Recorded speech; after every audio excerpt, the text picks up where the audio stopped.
Hello friends, welcome to handset nifty channel. Welcome this side. तो चलिए हम आज के रीजनेबल ट्रेड्स देख लेते हैं।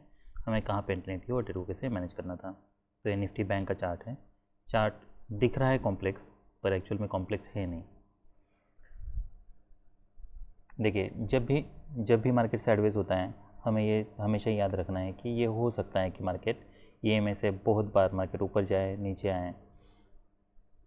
अगर मार्केट EMA के ऊपर सस्टेन नहीं कर रहा तो हमें ये पता है कि हमें कोई क्लियर ट्रेंड नहीं मिलने वाला है। अगर क्लियर ट्रेंड नहीं मिलने वाला है तो मार्केट साइडवेज रहेगा, और अगर मार्केट साइडवेज है तो फिर हमें अपर थर्ड में सेल करना है, लोअर थर्ड में बाय करना है। अब दो तरीके हैं। ये हो सकता है कि मार्केट आइदर ट्रेडिंग रेंज में हो या फिर मार्केट चैनल में हो। चैनल बुल चैनल हो सकता है, बियर चैनल हो सकता है। और अगर बुल चैनल है तो जो प्रीवियस लेग है उसका जो 50% है वहाँ पे लोग बाय करते हैं, तो यहाँ पे बाय कर सकते हैं, यहाँ पे बाय कर सकते हैं। और जो अपर थर्ड है, अगर सेल भी करना है तो भी हमें अपर जो 50% है उसमें सेल करना है। पर हमें बहुत समय, देखिए ऑलमोस्ट हमें यहाँ पे पता चल रहा है कि मार्केट ब्रॉड बुल चैनल में है। तब तक अभी जब मार्केट ओपन हो रहा है तब हमें पता नहीं है, या ये प्राइस एक्शन देख के मैं ये नहीं कह सकता कि मार्केट बुल चैनल में है। बस मैं गेस कर सकता हूँ कि मार्केट बुल चैनल में है। वो इसलिए क्योंकि हायर हाइज बन रहे हैं, इसलिए हायर लोज बन रहे हैं। तो अब इसे ट्रेड कैसे कर सकते हैं। मार्केट टाइट ट्रेडिंग रेंज है, tight trading range final flag का काम कर सकता है।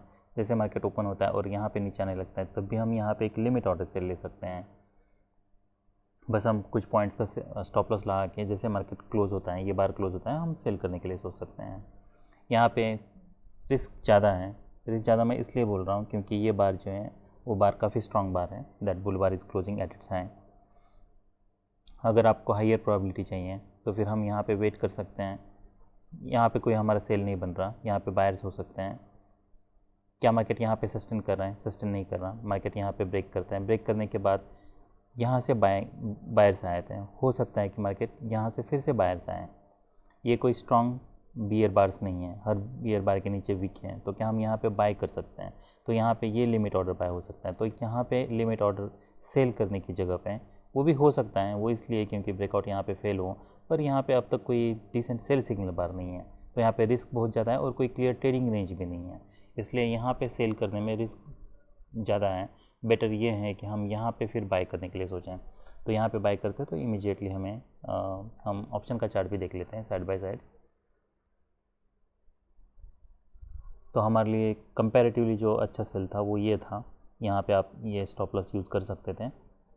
तो ये 289 टू 400, तो ऑलमोस्ट 100, मोर देन 100 पॉइंट्स मिलते हैं। तो ये काफ़ी अच्छा ट्रेड होता। उसके बाद फिर मार्केट यहाँ पे क्या हम यहाँ पे सेल कर सकते हैं? तो यहाँ पे हम सेल भी ले सकते हैं। जब मार्केट यहाँ पे रिवर्स कर रहा था, यहाँ पे हमें प्रॉफिट भी बुक करना है, और अगर पॉसिबल है तो आप यहाँ पे सेल भी कर सकते हो। क्यों सेल कर सकते हैं? क्योंकि स्ट्रॉन्ग सेल ऑफ आया है। First leg pull back, second leg अगर मार्केट ट्रेडिंग रेंज में भी है तब भी यहाँ पे कोई नया लो क्रिएट कर सकता है और मार्केट रिवर्स कर सकता है। तो अगर कोई नया लो क्रिएट करता है उसके बाद फिर मार्केट रिवर्स हो रहा है तो हम यहाँ पे कुछ पॉइंट का स्टॉप लॉस लगा के यहाँ पे फिर से हम पुट बाय कर सकते हैं। तो मार्केट फिर नीचे आता है, यहाँ पे फिर ये यहाँ पे ऑलमोस्ट एक डबल बॉटम क्रिएट होता है। अब हमारे यहाँ पे कोई बाय और कोई सेल नहीं बन रहा। First leg pull back, second leg क्या हम यहाँ पे सेल कर सकते हैं? ये रीजनेबल सेल हो सकता है हमारे लिए। EMA टारगेट है, पर ये मेक श्योर करना है कि अगर हायर लूज बन रहे तो 50% पे बायर्स हो सकते हैं। रिवर्सल आ रहा है ऐसा। देखिए, ट्रेडिंग रेंज में प्रॉब्लम ये है कि अगर आप सेल करते हो इमीडिएटली, अगर आपको फॉलोअप नहीं मिलता है तो फिर हमें एग्जिट करना है। क्योंकि अगर आप एग्जिट नहीं करते हो तो अगर मार्केट सेम हाई भी जाता है, यहाँ पे हम देख सकते हैं ये ऑलमोस्ट सेम है, उसके बावजूद अगर हम मोमेंटम देखेंगे पुट में, तो पुट में बहुत ज़्यादा मोमेंटम है और ये ट्रेडिंग रेंज में होता है। स्ट्रॉन्ग ट्रेंड में ऐसा नहीं होता है, ये almost at the same high होता है। पर या फिर अगर स्ट्रॉन्ग ट्रेंड है तो हो सकता है वो ये हायर लो पे भी हो। यहाँ ये स्ट्रॉन्ग ट्रेंड नहीं है, इसलिए अगर स्ट्रॉन्ग ट्रेंड में अगर मार्केट EMA के पास जाता है, उसके नीचे वीक बन रही है, रिवर्स ला रहा है, तो यहाँ पे कुछ क्वांटिटी बुक कर सकते हैं रिमेनिंग। इसके ऊपर आप इमीडिएटली एग्जिट कर सकते हो। फिर क्या हम यहाँ पे सेल कर सकते हैं? तो यहाँ पे नहीं करना है। नेक्स्ट ये बार पे हम ज़रूर सेल कर सकते हैं। अब डोजी बार है, ये हमारे लिए टारगेट होता। यहाँ पे मार्केट आता है, फिर से हमें पता है कि 50% पे बायर्स होने के चांस है, तो ये सब स्कैल्प ट्रेड्स होने वाले हैं। यहाँ पे कहीं पे बाय करना रिस्की हो सकता है। यहाँ पे मोमेंटम ब्रेक हो रहा है, क्या हम यहाँ फिर से सेल कर सकते हैं? तो ये डोजी बार है, यहाँ पे मार्केट नीचे आ रहा है तो हम यहाँ पे सेल करने के लिए सोच सकते हैं। ये सब स्कैल्प ट्रेड्स हैं। मार्केट यहाँ पे EMA के ऊपर सस्टेन कर रहा है, क्या हम यहाँ पे बाय कर सकते हैं? तो यस, ये रीजनेबल बाय हो सकता है। फिर से हमारे लिए टारगेट्स यही है। एक तो ये ट्रेंड लाइन हम ड्रॉ कर सकते हैं, ये जो लाइन हमने ड्रॉ की है इसे हम एग्जैक्टली पैरेलल ड्रॉ कर सकते हैं, और हमें ये मेक श्योर करना है कि हम मैक्सिमम प्राइस एक्शन ये लाइन के अंदर हो। तो हम यहाँ पे ये रीज़नेबल बाय ज़रूर हो सकता है, क्योंकि अब 50% में है, यहाँ पे सेलिंग प्रेशर मिसिंग है, और एक डिसेंट बाय सिग्नल बार भी है। हम ये बाय कर सकते हैं फिर से हाई, और हमारे पास काफ़ी स्पेस है, और ये है और ये है ऑलमोस्ट सेम है, इसलिए हम यहाँ पे देख सकते हैं यहाँ पे हमें कितना मोमेंटम मिला है। इसलिए क्योंकि ये तभी होता है जब यहाँ पे मल्टीपल कॉन्फ्लुएंस फैक्टर्स हो। तो मल्टीपल कॉन्फ्लुएंस फैक्टर्स हैं तो मार्केट यहाँ पे सडनली स्ट्रांगली रैली करता है। क्या हम यहाँ पे सेल कर सकते हैं ये डोजी बार पे? तो यस, हम यहाँ पे सेल भी कर सकते हैं। ट्रेडिंग रेंज है, ब्रॉड चैनल है, यहाँ पे क्या हम सेल कर सकते हैं फिर से? ये भी हमारे लिए सेल हो सकता है। तो ये सब टारगेट्स है हमारे लिए। यहाँ पे देखना है हमें क्या करता है, अगर नहीं तो फिर देखिए दो तरीके एग्जिट करने के। ईएमए के पास आता है, हमें देखना है कि वीक है, यहाँ पे कोई रिवर्सल बन रहा है। अगर ईएमए के पास रिवर्सल नहीं बन रहा तो फिर जो प्रीवियस लोज है जहाँ से स्ट्रॉन्ग रैली हुई थी, ये हमारे लिए सब टारगेट्स हैं। तो ऐसे अगर मार्केट यहाँ तक जाता है, यहाँ से रिवर्स होने लगता है, तो हम फिर यहाँ पे प्रॉफिट बुक कर सकते हैं, या फिर आप एक कैसल ऑर्डर लगा के भी रख सकते हो एंट्री करने के बाद। अब क्या मार्केट यहाँ पे सस्टेन कर रहा है? तो यहाँ पे ईएमए के ऊपर सस्टेन नहीं कर रहा, फिर मार्केट रैली करता है, क्या हम फिर से सेल कर सकते हैं? देखिए ये ऐसे ही ट्रेड करना है, ऐसे और कोई बेटर तरीका नहीं है हमारे पास। 3 बार से हैं, 2 बार है, यहाँ पे ऑलमोस्ट क्लोज हो चुका है, तो यहाँ पे हम फिर से सेल कर सकते हैं। यहाँ पे स्टॉप लॉस थोड़ा बड़ा यूज़ करना होगा, पर ये रीजनेबल सेल हो सकता है। हमें देखना है क्या मार्केट रैली करता है, अगर नहीं डिसअपॉइंटमेंट है तो यहाँ पे एग्जिट करना होगा। तो यहाँ पे हमें कुछ 20 पॉइंट्स से मिलते हैं, तो 10% ऑलमोस्ट आपको प्रॉफिट मिलता है। फिर और यहाँ पे साइडवेज मार्केट है, तो यहाँ पे कोई बाय, यहाँ पे कोई सेल नहीं बन रहा कि हम बाय ले सकते हैं। तो यहाँ पे एक बियर बार है, पर वो बियर बार के नीचे वीक है, स्कैल्प के लिए हम ले सकते हैं, पर ये बस ईएमए के पास यही टारगेट्स हमारे लिए होने वाले हैं। तो यहाँ पे हमें काफ़ी अच्छा मोमेंटम मिलता है। यहाँ पे कितने पॉइंट्स मिल रहे हैं? Alright, so here only 20 points, तो ज़्यादा मोमेंटम नहीं है यहाँ पे, पर 20 पॉइंट्स ठीक है स्कैल्प के लिए। तो हमारे लिए जो रीज़नेबल ट्रेड्स थे, जैसे मैंने बताया, ये एक ट्रेड था जो बेटर था। फिर यहाँ पे हम फिर से सेल ले सकते थे, 2 लेग्स के बाद यहाँ पे सेल कर सकते थे। अगर ब्रॉड चैनल है तो यहाँ पे हमें एग्जिट करना होगा। फिर यहाँ पे एक सेल था, ये स्कैल्प था, यहाँ पे देखना है प्रीवियस लो के पास मार्केट क्या करता है। यहाँ पे फिर हाई के पास मोमेंटम ब्रेक हो रहा है, हम फिर से सेल कर सकते हैं, ईएमए हमारे लिए टारगेट होता। फिर यहाँ पे मार्केट सस्टेन कर रहा है, ये और एक बाय होता, ये टारगेट के पास डोजी बार है, यहाँ पे फिर से सेल कर सकते हैं हम। फिर यहाँ पे कोई बाय नहीं बन रहा, नेक्स्ट फिर सेल हमारा, जैसे मार्केट यहाँ पे आता है ये हमारे लिए सेल होता है। टारगेट हमारे लिए ईएमए है, अगर मार्केट एक्सेलेट करता है तो प्रीवियस हाई प्रीवियस लो के पास हम प्रॉफिट बुक कर सकते हैं। फिर मार्केट रैली करता है, यहाँ पे फिर से एक स्कैल्प होता है, और यहाँ पे और एक हम स्कैल्प ले सकते हैं। तो यहाँ पे अगर मार्केट इतने ओवरलैपिंग बार से, तो मैं ये एक्सपेक्ट करना लो प्रोबेबिलिटी हो सकता है, इसलिए इसे हम अवॉइड कर सकते हैं, पर ये ट्रेड हम ज़रूर ले सकते हैं। तो ये सब रीजनेबल ट्रेड्स थे निफ्टी बैंक में। अभी हम निफ्टी 50 देख लेते हैं। तो ये निफ्टी 50 का चार्ट है। देखिए अब मैं कुछ आपको इस बार इंटरेस्टिंग फैक्ट्स बताऊंगा।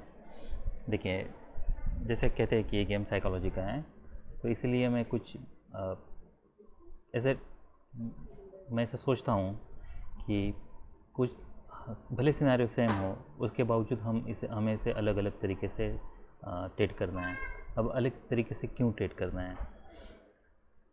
वो इसलिए क्योंकि अगर आप प्रॉफिट में हो तो आप होल्ड कर सकते हो, अगर आप प्रॉफिट में नहीं हो तो फिर आप होल्ड नहीं कर सकते। अब आप यहाँ पे जैसे इसके ऊपर वीक बनाएं, हम सेल करने के लिए सोच सकते हैं, ये में हमारे लिए टारगेट होता, तो हमारा पहला ट्रेड ये होता। दूसरा ट्रेड यहाँ पे लेने में काफ़ी रिस्क है, बहुत बड़ी वीक है, मार्केट फिर रैली करता है, साइडवेज है, हम यहाँ पे ज़रूर बाय कर सकते हैं, ये हमारे लिए पहला टारगेट होता। काफ़ी बाइंग प्रेशर है, तो हम एक्सपेक्ट कर सकते हैं कि मार्केट थोड़ा रैली करेगा, और ये है हमारे लिए टारगेट्स है। तो मार्केट जब यहाँ पे साइडवेज जा रहा है तो हम यहाँ पे कुछ प्रॉफिट बुक कर सकते हैं, रिमेनिंग आप होल्ड कर सकते हैं। फिर देखना है क्या सच में कोई रिवर्सल क्रिएट होता है, तो यहाँ पे मार्केट फिर काफ़ी डीप पुल बैक देता है। उसके बाद फिर जब मार्केट यहाँ पे जा रहा है तो हम रिमेनिंग क्वांटिटी यहाँ पे एग्जिट कर सकते हैं। जब मार्केट यहाँ पे साइडवेज जा रहा है, यहाँ से रैली नहीं कर रहा, देखिए यहाँ पे हम देख सकते हैं कि इतने स्ट्रॉन्ग सेल ऑफ के बाद जब मार्केट यहाँ पे आएगा, यहाँ पे कुछ सेलर्स होंगे, तो आपने अगर यहाँ पे कुछ क्वांटिटी बुक किए हैं तो रिमेनिंग आप यहाँ पे एग्जिट कर सकते हो। अगर मार्केट ट्रेडिंग रेंज में होता तो ये हो सकता है कि मार्केट यहाँ से नीचे आता, यहाँ पे फिर मार्केट साइडवेज जाता। तो भले डीप पुल बैक है उसके बावजूद मार्केट ने रैली किया है, मार्केट यहाँ पे साइडवेज नहीं जा रहा, मार्केट लो नहीं निकल रहा, इसलिए हम ये एक्सपेक्ट कर सकते हैं कि अब मार्केट EMA के ऊपर सस्टेन कर रहे हैं। पर उसके बावजूद ये जो अगर प्रीवियस हाई है, प्रीवियस हाई के ऊपर अगर हमें कोई मोमेंटम नहीं मिले तो इसका मतलब कोई स्ट्रॉन्ग ब्रेकआउट होने वाला है नहीं, इमीडिएटली मिलने के चांसेस कम है उसके वो होने के। और अगर यहाँ पे हम होल्ड भी करते हैं उसके बावजूद अगर ये ब्रेकआउट्स देखिए आप, यहाँ पे कोई स्ट्रॉन्ग ब्रेकआउट्स नहीं है, यहाँ पे डबल टॉप बन रहा है। तो अगर ये लार्जर डबल टॉप है और ये माइक्रो डबल टॉप है तो हम यहाँ पे फिर एग्जिट करने के लिए सोच सकते हैं। तो यहाँ पे बाई किया तो आप यहाँ पे एग्जिट कर सकते हो। अब जो नेक्स्ट ट्रेड आपको लेना है, आप अगर यहाँ पे लेते हो ये डोजी बार के ऊपर, हमारे लिए एक टारगेट तो यही है, तो यहाँ पे आप कुछ क्वांटिटी बुक कर सकते हो। फिर रिमेनिंग हमें देखना है कि क्या यहाँ पे सच में कोई रिवर्सल क्रिएट होता है। और यहाँ पे माइक्रो डबल टॉप पे हमने एग्जिट करने के लिए सोचा था। यहाँ पे जब तक कोई डिसेंट सेल सिग्नल बार नहीं बनता है तब तक हम वेट कर सकते हैं, क्योंकि ये भी हो सकता है कि मार्केट इसके ऊपर ब्रेक करे। यहाँ पे डबल टॉप क्रिएट करने के बाद चांसेस कम हो जाते हैं। यहाँ पे अब तक कोई माइक्रो डबल टॉप नहीं बना है तो मार्केट स्ट्रांगली ब्रेक करता है। नेक्स्ट जो बाय था हमारे लिए, फिर ये यहाँ पे बाय होता, ये हमारे लिए सब टारगेट्स हैं। तो यहाँ पे हम कुछ क्वांटिटी बुक करते हैं। रिमेनिंग देखना है कि यहाँ पे फॉलोअप कैंडल्स कैसे बन रहे हैं। अगर सब हर बार हायर लो बन रहा है, कोई पिछले बार का लो भी नहीं निकल रहा है, तो जब तक कोई बियर बार नहीं बनता है तब तक हम वेट कर सकते हैं। तो यहाँ पे कहीं पे हमें एग्जिट करना होता है कि हम यहाँ पे सेल कर सकते हैं, तो ये रीज़नेबल सेल भी हो सकता है। EMA हमारे लिए एक टारगेट हो सकता है। तो यहाँ पे हमें यहाँ पे भी काफ़ी अच्छी मोमेंटम मिलती है। फिर जब मार्केट यहाँ पे रैली कर रहा था कि हम फिर से सेल करने के लिए सोच सकते हैं या पुट बाय करने के लिए सोच सकते हैं। तो ये एट द सेम हाई नहीं है, पर अगर इतना सेलिंग प्रेशर है तो ये हो सकता है कि यहाँ पे हम सेल करने के लिए सोचें, स्टॉप लॉस थोड़ा बड़ा यूज़ करें, फिर से EMA टेस्ट हो सकता है। तो ये सब स्कैल्प ट्रेड्स होने वाले हैं। यहाँ पे अगर कोई देखिए सेलिंग प्रेशर देखिए और बाइंग प्रेशर देखिए, तो बाइंग प्रेशर क्लियरली कम है। यहाँ पे मार्केट साइडवेज जा सकता है, तो यहाँ पे हम सेल करना रिस्की हो सकता है, क्योंकि हमें नहीं पता कि अब मार्केट क्या यहाँ पे ओवरलैपिंग बार्स बनाएगा या फिर मार्केट यहाँ से नीचे आएगा, उसकी कोई क्लियरिटी नहीं है। तो यहाँ पे सेल करने में रिस्क बहुत ज़्यादा है। भले डायरेक्शन हमारे डायरेक्शन में अगर हम पुट लेते तो मार्केट अपने डायरेक्शन में ही गया है, तो उसके बावजूद मैं यहाँ पे सेल नहीं करूँगा।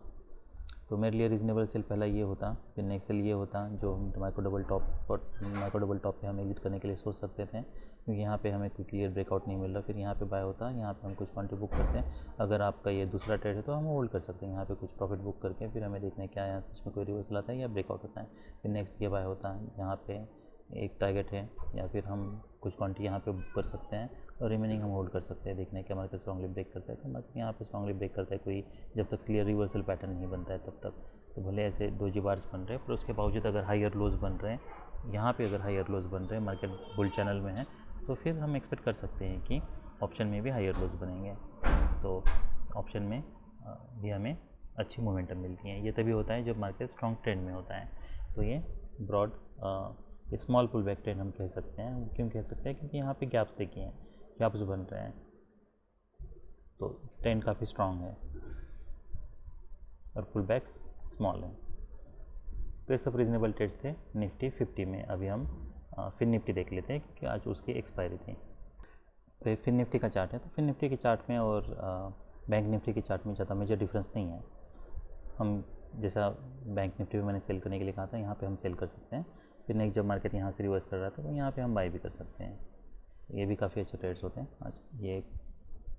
पर बेटर ये है कि आप जब भी ट्रेड ले रहे हो, अगर इतनी स्ट्रांग मोमेंटम है या इतनी वोलेटिलिटी है, तो उस केस में आप एक काम ये भी कर सकते हो कि जब आप एंट्री कर रहे हो तो उस केस में यहाँ पे हमारा बाय नहीं बन रहा, यहाँ पे बाय लेना रिस्की हो सकता है, क्योंकि बहुत सारे बार्स हैं और इसमें काफ़ी मोमेंटम है। तो बाय करने की जगह पे ज़्यादा सेल कर सकते हैं। तो निफ्टी बैंक में हमारा बाय बन रहा था, क्योंकि यहाँ पे मोमेंटम ब्रेक हो रहा है, ये कम बार्स हैं। अगर यहाँ पे देखते हैं तो यहाँ पे कॉन्जिक्यूटिव 4 बुल बार्स हैं। तो कंपैरेटिवली मुझे यहाँ पे ये सेफ बेट लगता है। तो मैं यहाँ पे बाय नहीं करूँगा, तो यहाँ पे मैं सेल करने के लिए, दोनों जगह पे सेल करने के लिए सोच सकता हूँ। और आप जब भी एंट्री ले रहे हो तो आपको ये मेक श्योर करना है कि आप एसएल जब ऑर्डर लगाओगे तो उसमें आप टारगेट भी आप अपना सेट कर सकते हो, ताकि ऐसे अगर वीक्स बन रहे हैं, ऐसे अगर इतनी वोलेटिलिटी है, ताकि तब आपका ऑर्डर एग्जीक्यूट हो जाए। उसके बाद फिर क्या मैं यहाँ पे सेल कर सकता हूँ, तो EMA के पास अब नहीं कर सकता। अब बहुत EMA के पास है, भले मार्केट साइडवेज हैं तो यहाँ पे मोमेंटम मिलने के चांसेस हैं ज़्यादा, और ट्रेडिंग रेंज प्राइजेक्शन होता है तो उस केस में भी बस इसमें हायर लोज बन रहे हैं, यही एक प्रॉब्लम है। अगर ट्रेडिंग रेंज प्राइजेक्शन है तो उसमें ये ज़रूर EMA पे इतना ध्यान देने की हमें ज़रूरत नहीं है, और अभी तक हमें यहाँ पे बुल चैनल है ये इसका पता नहीं चला है, बस हायर लोज बन रहे हैं, तो वो एक पॉसिबिलिटी हो सकती है। अब जब मैं यहाँ पे ट्रेंड लाइन ड्रॉ करता हूँ तब मुझे पता चल रहा है कि हाँ अब ये बुल चैनल में है। फिर यहाँ पे मेरा कोई भी बाय या कोई सेल, क्या हम यहाँ पे सेल ले सकते हैं, तो ये सब स्कैल्प ट्रेड्स है, बस EMA तक ही टारगेट हम रख सकते हैं। यहाँ से स्ट्रॉन्ग सेल ऑफ आया था तो हम एक्सपेक्ट कर सकते हैं कि यहाँ से कुछ सेलर्स आएँ, टारगेट EMA ही हमें रखना है। यहाँ पे फिर जब मोमेंटम ब्रेक हो रहा है, क्या हम यहाँ पे सेल करने के लिए सोच सकते हैं, तो यस फिर से टारगेट वही है। क्या हम यहाँ पे बाय करने के लिए सोच सकते हैं, तो अब तो हमें पता चल रहा है मार्केट बुल चैनल में है, तो एक नया हाई एक्सपेक्ट हम कर सकते हैं, इसलिए हम यहाँ पे बाय कर सकते हैं। डबल टॉप बनता है, यहाँ से सेलिंग प्रेशर आया था, क्या हम यहाँ पे कहीं पे सेल करने के लिए सोच सकते हैं, तो बस EMA प्रीवियस लोज ये हमें मार्क करके रखना है। और 50% पे जो प्रीवियस लेग हैं, देखिए ये हमेशा हमें ध्यान रखना है कि जो प्रीवियस लेग है उसका 50% पे बायर्स होने वाले हैं, तो यहाँ पे हमें प्रॉफिट बुक करने के लिए रेडी रहना है। ये लेग आप कंपेयर करते हो तो ये अप्रोक्सीमेटली 50% होगा, ये लेग अगर आप पूरा कंसिडर करते हो तो फिर ये अप्रोक्सीमेटली 50% बायर्स है। ये लेग अगर यहाँ से कंसिडर करते हो तो ये 50% होगा, ये लेग कंसिडर करते हो तो यहाँ 50% होगा। तो ब्रॉडवुड चैनल में ऐसे होता है।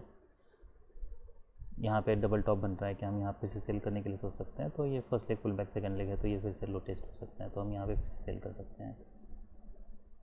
तो और प्रीवियस हाई ये सब हमारे लिए टारगेट्स हैं, बस हमें यहाँ पे देखना है कहाँ वो किस, कुछ केसेस में हमें इमीडिएटली मोमेंटम मिल सकता है, कुछ केसेस में हमें 50% पे इमीडिएटली बायर्स मिल सकते हैं, तो हमें प्रॉफिट बुक करने में भी रेडी रहना है और स्कैल्प करना है हमें। तो हमें EMA का इतना ज़्यादा मतलब नहीं है, ये आपको लेग पे ध्यान देके फिर उस हिसाब से अपने ट्रेड को प्लान करना है। ऐसे बार्स क्लोज हो रहे हैं, मोमेंटम ब्रेक हो रहा है तो हम इमीडिएटली प्रॉफिट भी बुक कर सकते हैं। अगर नीचे वीक्स बन रहे हैं 50% पे वीक्स बन रहे हैं, तो ये सब दिखा रहा है कि यहाँ पे प्रॉफिट बुकिंग हो रही है। तो ये सब रीजनेबल ट्रेड्स थे फिन निफ्टी में। That's all I have, bye.